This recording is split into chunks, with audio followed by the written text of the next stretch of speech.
My parents demanded a house after years of raising me, then they moved out and gave it to my sister. So I stopped paying the mortgage and let the bank take it. When they blamed me, I said she didn't raise me. I'm 28, working my butt off in tech, living frugally, sharing an apartment with 2 roommates to save every penny. I wouldn't call my parents poor, but they've never been financially stable either. My folks have had their fair share of money struggles over the years. My dad especially, always switching jobs, sometimes laid off trying different things to make ends meet. They've always been on the edge of being okay and just barely scraping by, if you know what I mean. Growing up, my sister Perry and I didn't exactly have the same treatment. She's 3 years younger, and man, she's always been the favorite. They let her do whatever she wanted, like she could never really do any wrong. She dropped out of high school, didn't have any plans to go to college, and pretty much floated around doing odd jobs here and there. Meanwhile, I was the responsible one. My parents always had these big expectations for me, always hinting that I had to be the one to make it because Perry, well, she wasn't going to. So they stretched their savings thin and took out loans to get me through tech school. They made it clear that this was my shot to make something of myself, and they were counting on me to pull through. They were upfront about how they sacrificed for me, how they could have spent that money on themselves or saved it for retirement, but instead, they invested in my future. And honestly, I didn't see anything wrong with it back then. I figured, yeah, they're just doing what any parent would do. They wanted me to succeed, right? So I kept my head down and worked hard, thinking one day I'll pay them back and everything will be fine. After tech school, I landed a good job. It wasn't anything huge, but it was enough to start saving and paying back some of the student loans, which honestly was a weight off my shoulders. I'd send them some money here and there, not too much because I was still setting up my own life, but enough to help out. Every time I sent something, Dad would remind me of the big sacrifices they'd made, hinting that there was still more they deserved. This was mostly through subtle comments like, "Don't forget where you came from," or "Remember who got you here." Real subtle, but I got the message. Then one night, I'm back home visiting for a few days. It's the first time I've been able to take some real time off, and we're sitting around the dinner table just talking. Out of nowhere, Dad brings up how they're still renting and how it's tough not to have a place to call their own. He talks about the rent hikes, the noisy neighbors, how tiring it is to move every few years when the lease is up. Then he looks straight at me and says, "We're just wondering when we can stop living on rent and finally settle down, you know?" I kind of laugh it off, thinking he's just venting, but then he goes, "You should think about buying us a place, son. You're doing well now. We've done our part to get you here." I'm sitting there halfway through my meal, just blinking at him like, wait, what? It hit me that they were dead serious. My mom chimes in, all supportive, saying, "It would really mean the world to us. A place we can call our own. You're the only one who can make that dream come true." In that moment, I felt trapped. They were right there staring at me, and I didn't know what to say. On one hand, they did pay for my education and support me growing up, but on the other hand, buying a whole house for them, I just started my career, and here they were talking like I should already have enough saved up to buy them a house on top of my own expenses. I tried to laugh it off, saying, "Dad, I'm barely paying rent myself. I can't afford a house for me yet, let alone for you guys." But they brushed it off with a smile, and this knowing look like they believed I'd figure it out eventually. Over the next few months, they kept dropping hints.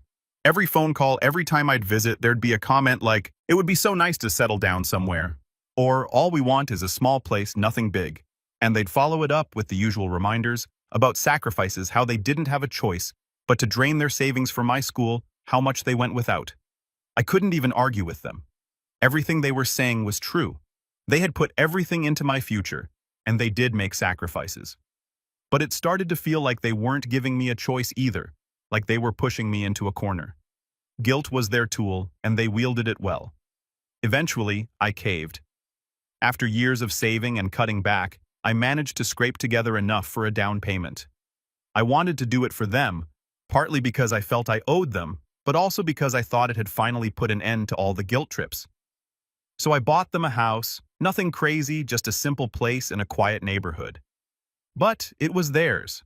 I was still sharing an apartment, but I thought, this is a good thing. They'll finally be happy, and maybe now they'll let me live my life. For the first few months, they were thrilled. Every call I got from them was about how great the house was, how comfortable they felt, how proud they were to finally have a place to call home. They showed it off to their friends and family, and for once, it seemed like the constant pressure was lifted. They had their house, and I was finally free to start focusing on my own goals. But as much as I thought it would create distance, it didn't. The house only got brought up more. Mom would mention how they were making it a true home and all the little upgrades they wanted, hinting that it would be great if I could help out with those costs too. Dad would remind me of the mortgage payments, saying how we're all contributing to make this happen. It felt like every time I'd call there was something new they wanted to discuss about the house. Still, I kept paying the mortgage, sending extra money whenever I could so I could close it off sooner. My life was just work, save, and repeat. But it felt like I was working towards something good. After all, I'd made their dream come true, right? I thought that was what mattered. But every time I'd look at my own savings, I'd get that sinking feeling. I was still just getting by, making all these sacrifices for a house I couldn't even live in, while they sat comfortably in what was supposed to be our accomplishment. So now that my parents had the house, I figured things would finally chill. I thought they'd back off a bit, you know. I mean, I'd done something pretty huge for them, but the whole favorite child thing with my sister Perry just kept creeping back in, and it was like the more I helped, the more they leaned on me. I kept telling myself it was no big deal, but I was starting to feel more like a wallet than a son. Perry's always been treated differently, even though it's obvious to everyone but my parents. Growing up, she was never held to any standards. She dropped out of high school, got into stuff that didn't really pan out, and kind of drifted from job to job. But in their eyes, she was just finding herself or exploring her options. They always found a way to paint her choices in some forgiving light. While I was told to stay focused, work hard, and basically make something out of myself so I could support the family. When I was in high school, it was pretty clear who they were betting on. I got drilled about my grades, career plans, and any move I made. Meanwhile, Perry could bring home F's on her report card, and Mom would tell her that not everyone's cut out for school. She could do no wrong. And I was the one expected to set the example. They saw me as their insurance, the one who would go out and make sure everyone was taken care of. Perry was like the family pet, except, she got everything handed to her. So, here I am paying for the house while they're treating it like it's her space too. I didn't think too much of it at first. After all, it was technically their house. So if she wanted to come over or stay for a weekend, it wasn't really my business. But then I'd get these weird comments from my parents about how Perry really loved the new place or how she'd been staying there for days at a time. They even started talking about how great it would be for her to settle down nearby. That little hint just kept popping up every time I'd visit or call. Every single conversation with them started turning into some variation of, "It's so good for Perry to have stability nearby." They'd say things like, "Maybe she could live here while she figures things out." They'd say it in a casual way, like it was nothing big, just something to think about. But I'd worked my ass off to buy that house for them, not to fund a place for Perry to crash whenever she felt like it. A few months in, I realized that her little visits weren't just visits anymore. She was practically living there. I didn't want to jump to conclusions, so I asked Mom about it directly. One day, she gave me this vague answer, something like, "Oh, well, she's just here helping us out around the house." Helping with what, though? Every time I'd visit, Perry was there just lounging around like she owned the place. One weekend, I decided to pop by unannounced.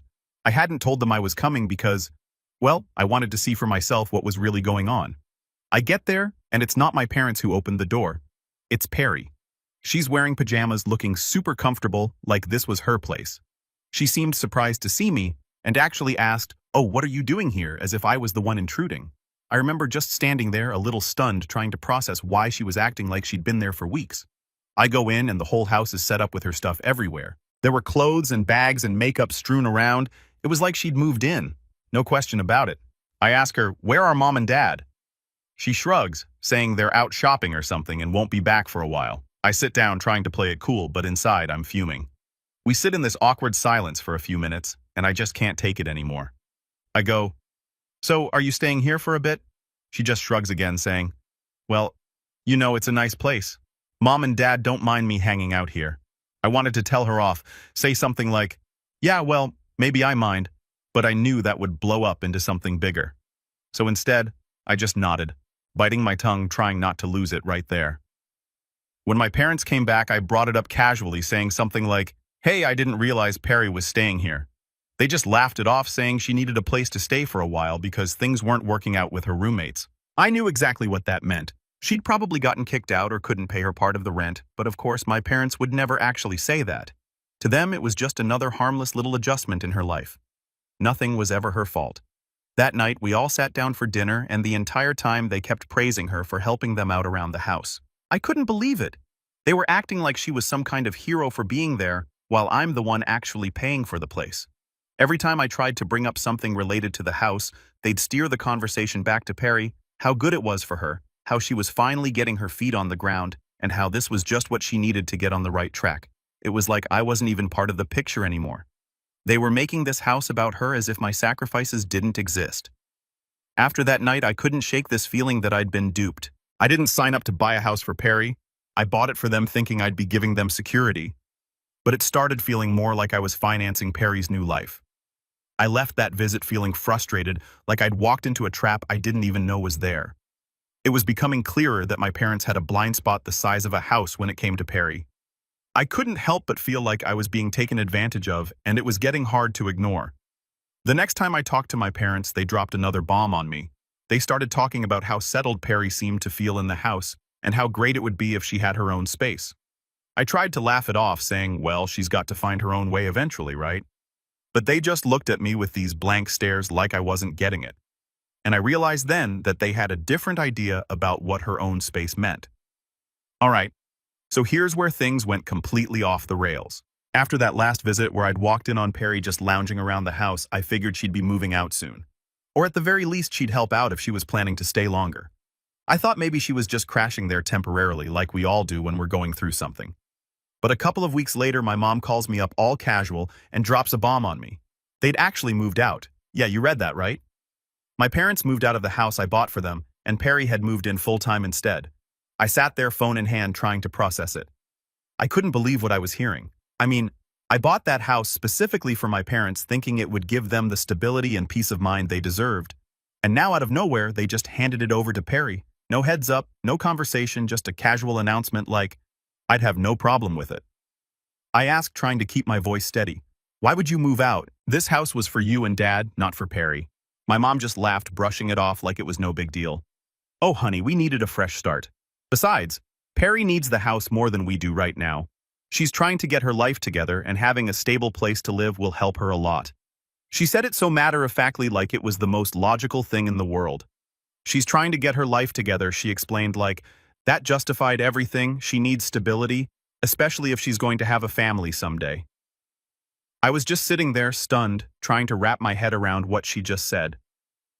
Stability. What about the stability I'd been working toward? What about all the sacrifices I'd made to make sure my parents had a decent home to live in? And now, out of nowhere, Perry was just taking over, and they hadn't even bothered to ask if I was okay with it. Finally, I asked them flat out. So, are you saying Perry's living there full-time now? And what about the mortgage? Who's paying for that? My mom's tone shifted, sounding almost defensive, like I was accusing her of something. Well, honey, you're doing well for yourself now, aren't you? It shouldn't be a big deal for you to keep paying a bit longer. Besides, she's family. There it was, the "you're doing well" line again. As if my hard work and all the sacrifices I'd made meant they had free access to whatever I'd built for myself. I tried to keep my cool, but it was like a slap in the face. I said, Mom, this isn't what we agreed on.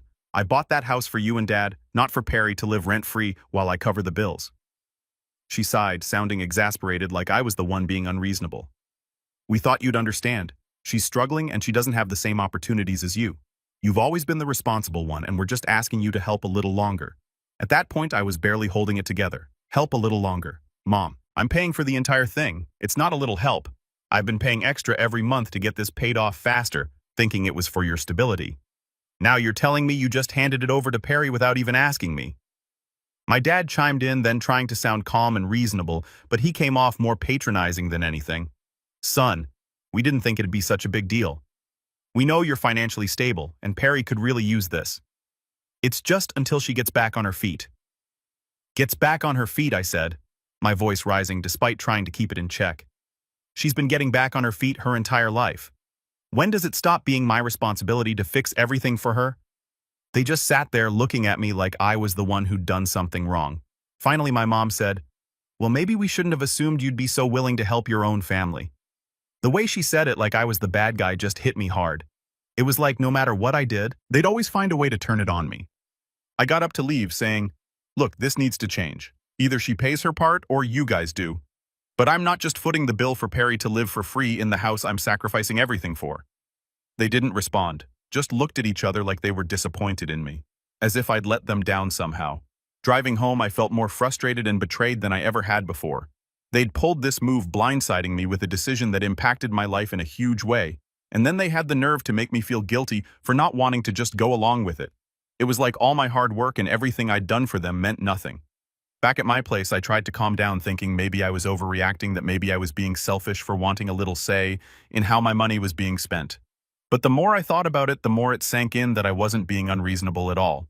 I mean, who just hands over a house that someone else is paying for without even asking them? What kind of parents do that? And what kind of sister just moves in without offering to help out, without even considering that maybe this wasn't fair? I felt like I was at a crossroads. If I kept going along with this, what was next? Would I be expected to fund every little thing they decided to hand over to Perry just because I was doing well? Would I always be the backup plan, the one they could depend on whenever they needed money? I thought back to all the years I'd worked to get here, all the sacrifices I'd made. I'd spent my life trying to make them proud, working my way up so I could give them a better life. And now that I'd done it, it was like I was just a resource to them. Not a son with his own dreams, but a wallet. And Perry, she wasn't even remotely grateful. It was just expected that I'd step in and fix things for her whenever she needed it. The more I thought about it, the more I realized something had to change. I couldn't keep paying for everything without setting some boundaries, or this was never going to end. If they saw me as their financial safety net, they'd never stop taking, and I'd never be able to live my own life. So I made up my mind. I was going to have to set some hard limits, even if it hurt them, even if they didn't understand. Because at the end of the day, I'd spent too long sacrificing everything for a family that saw my success as theirs to spend. And I deserved better than that. After that last call, it was clear I had to make some tough decisions. The whole situation had gotten out of control, and if I didn't set some hard limits, they'd keep taking from me until I had nothing left. My parents had moved out without a word, turned my house into Perry's place, and had the nerve to use my extra payments to cover their rent. They didn't see a problem with any of it, and that told me they'd keep pushing until I put my foot down. I took a couple of days to think it through. I wanted to approach this calmly, not just come in guns blazing. The plan was simple. I'd tell them I wasn't going to keep sending extra payments, and if Perry wanted to live there, she needed to start contributing to the mortgage or move out. It was time for some real boundaries. So I called my parents and told them we needed to talk face to face. They weren't thrilled but agreed, and I headed over to their new place. The tension was thick when I arrived, and it was obvious they knew what this was about. We sat down and I didn't waste any time getting to the point. Look, I started keeping my voice as calm as I could. I found out from the bank that the extra money I've been sending hasn't been going toward the mortgage. I don't appreciate being kept in the dark about where my money's going. My dad tried to wave it off. It's not a big deal. We needed the extra to cover rent since we moved out for Perry. You're doing well. We didn't think you'd mind. That "you're doing well" line again. I was so sick of hearing it. They used it every time they wanted something from me. Like the fact that I'd worked hard somehow made it my job to fix all their problems. I took a deep breath and replied, "But I do mind, Dad. I bought this house for you, not for Perry. And the extra was supposed to pay off the mortgage faster, not fund a second place for you. I can't keep doing this." My mom gave me that disappointed look she'd perfected over the years. "Honey, Perry needs stability. She doesn't have the same opportunities as you. We thought you'd want to help your sister." I was so frustrated, I could feel my patience slipping. "Mom, I'm already helping. I bought the house, I've been paying the mortgage, and I even sent extra. But Perry's an adult. If she wants to live there, she needs to contribute. This isn't fair to me." Dad shook his head, looking annoyed. "You're being selfish. We've done so much for you. Isn't it time you gave a little back to the family?" I felt my temper rising, but I kept it together. I am giving back. I've been giving more than enough, but I have a right to set limits. And right now the limit is that I'm only paying the minimum mortgage from now on. If Perry's staying there, she needs to pitch in, or she has to find somewhere else to live. They both looked at me clearly unhappy, but I didn't back down. I'd rehearsed this in my head so many times that I knew exactly what I needed to say, and I wasn't going to let them guilt me into caving. "This isn't about not caring," I added. "It's about fairness. I worked hard to get here, and I deserve some respect for that. I'm happy to support you guys, but not like this." My mom sighed and tried one last time. "We thought you'd understand. Family takes care of each other. Family also respects each other," I replied, feeling more firm than ever. "I've done everything I can to support you. But I have to draw the line somewhere. I need to focus on my own life too. If Perry wants to stay, she needs to help out. If not, then I'll figure something else out with the house. There was a long, uncomfortable silence. They weren't used to me talking like this, and I could see they didn't know how to react.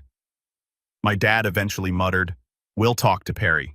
It was obvious he wasn't happy, but he realized I wasn't backing down this time. I left feeling drained, but also relieved. For once, I'd stood up for myself without feeling guilty about it. I didn't know what they'd do or what Perry would say, but at that point, I didn't care. I'd done my part, more than my part, and it was time they started respecting that. Over the next few days, I heard nothing from them. No calls, no messages, just silence. Part of me wondered if I'd gone too far, but every time I replayed the conversation, I knew I'd done the right thing. I'd been bending over backward for years, and it was finally time to put my own needs first. Then one afternoon, my mom called. Her voice was calm, almost resigned. She told me they'd talked to Perry and she'd agreed to start contributing to the mortgage. Just a small amount, but it was something. She sounded disappointed, like she still couldn't believe I'd actually asked for it. But I didn't let it bother me. "That's good to hear," I said, keeping it short. I didn't want to drag this out or get into another guilt trip session. I was just relieved that for once they'd actually respected a boundary I'd set. Hanging up, I felt a strange mix of emotions. I was relieved, yes, but also sad. I never thought it had come to this, having to argue with my own parents just to get them to respect what I'd worked so hard for. But I knew it had to happen. If I didn't stand up for myself now, this would be my life forever.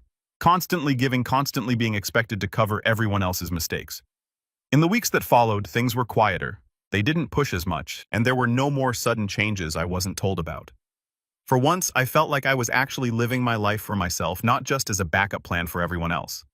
I won't say everything's fixed. I know they still see me as the responsible one they can lean on. But at least now I've drawn a line. And if they cross it, I won't hesitate to remind them of where that line stands. It took me years to get here, and I'm not going back. After that last talk, I knew it was time to walk away. I'd tried everything, reasoning with them, setting boundaries, even offering a compromise to keep things fair.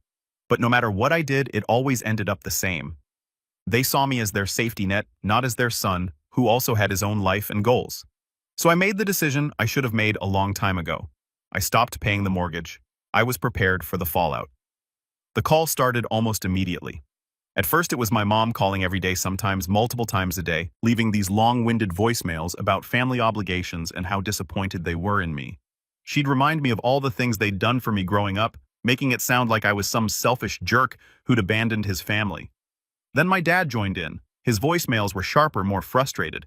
He'd say things like, "We raised you to support your family. We thought you'd always be there for us." But to be honest, I was numb to it. For once, I didn't feel guilty. I'd given them everything I could, and they'd taken advantage of it. This wasn't my problem anymore. Eventually, when I kept ignoring their calls, they ran out of ways to reach me. But that didn't stop them. They started calling from different numbers, sometimes even borrowing friends' phones to try to catch me off guard. I'd see an unknown number pop up and hesitate just in case it was important. But sure enough, it would be another voicemail from my mom going on about how family doesn't abandon each other, trying to guilt-trip me right back into covering the mortgage. But this time I wasn't having it. I blocked every number I could recognize. And when new ones popped up, I blocked those too. I think what hit me the hardest was realizing that for them, this was normal. To them, family meant I'd endlessly give, no questions asked. It never crossed their minds that I might have my own life, my own dreams.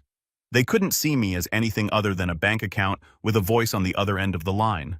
With no one covering the mortgage, things unraveled quickly. Within a couple of months, the bank took over the house, and before long, they put it up for auction. I'd been expecting it, but there was a part of me that felt the sting. This was supposed to be the home I'd given to my parents, the home I'd sacrificed so much for, but after everything, it wasn't really my loss. They decided Perry was entitled to it. And I wasn't going to keep throwing money into a place I no longer had a say over. I'd had enough. When the house sold, Perry and her husband had to move out because they had no way of paying for it themselves. The call started coming from Perry too, though by then I'd already blocked her number. I didn't want to hear her story, didn't want to hear about how unfair it was that I was taking away her stability. She had been given every opportunity to step up, to help out, to at least take some responsibility, but she'd done none of that, and I wasn't going to listen to her whine about it. Then came the guilt-laden messages from my parents. Even after the house was gone, they didn't stop. They tried to make me feel like I'd betrayed them, calling me ungrateful and selfish, saying things like, "We never thought you'd just walk away from family." But to me, it felt like I'd done nothing but give to my family at the expense of my own life. All they saw was that the money had stopped flowing, and that was enough to make me the villain in their story. It didn't matter to them that I'd spent years sacrificing my own goals to support them, that I'd bought a house for them with money I could have used for myself. They didn't care that I was just trying to make a fair choice. To them, I'd become the bad guy the minute I started standing up for myself. Last I heard, my parents ended up renting a smaller place in a cheaper area. They couldn't afford to keep up the lifestyle they'd been used to, and Perry had to finally figure out a new plan for herself. From what I've gathered, my parents have had to make some cutbacks, but they're managing.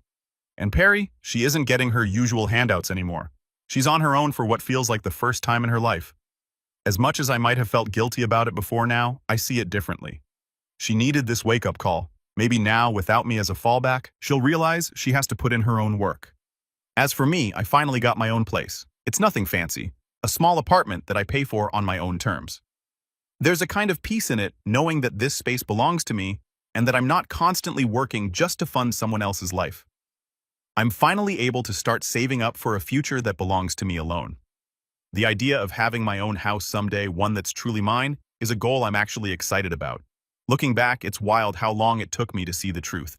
For so many years, I told myself I was just doing what was right, that family meant giving everything you had. But somewhere along the way, family became a way for them to take and take without ever thinking about what it cost me. It's a harsh realization, but I needed it. I wasn't just their kid, I was their wallet. And as much as that hurt, it's helped me draw the line I should have drawn years ago. They say hindsight's 20/20. And I guess they're right. If I'd known how things would turn out, maybe I'd have handled things differently. But at the same time, maybe this was the only way for me to see the truth. All those years of guilt, all those sacrifices, I see now that it was more about control than love. They didn't want a son who was happy and independent. They wanted someone who'd take care of them without question. I don't know if they'll ever come to terms with what's happened. For all I know, I'll always be the selfish son who abandoned his family when they needed him. But honestly, I'm okay with that. They can think what they want, believe whatever story makes them feel better. But at the end of the day, I know I did the right thing by walking away. Now I'm finally free to focus on myself. I'm saving up, making plans, building a life that doesn't revolve around bailing anyone else out. For the first time, my future feels like it's mine. And I can't even describe how good it feels to know that the things I work for will actually go toward my own life, not just get swallowed up by someone else's needs. It's taken me a long time to get here, but I don't regret it. If anything, I'm grateful I finally saw the truth and had the strength to make a change. Family should be about love and respect, not obligation and sacrifice. And now I'm finally free to live by that.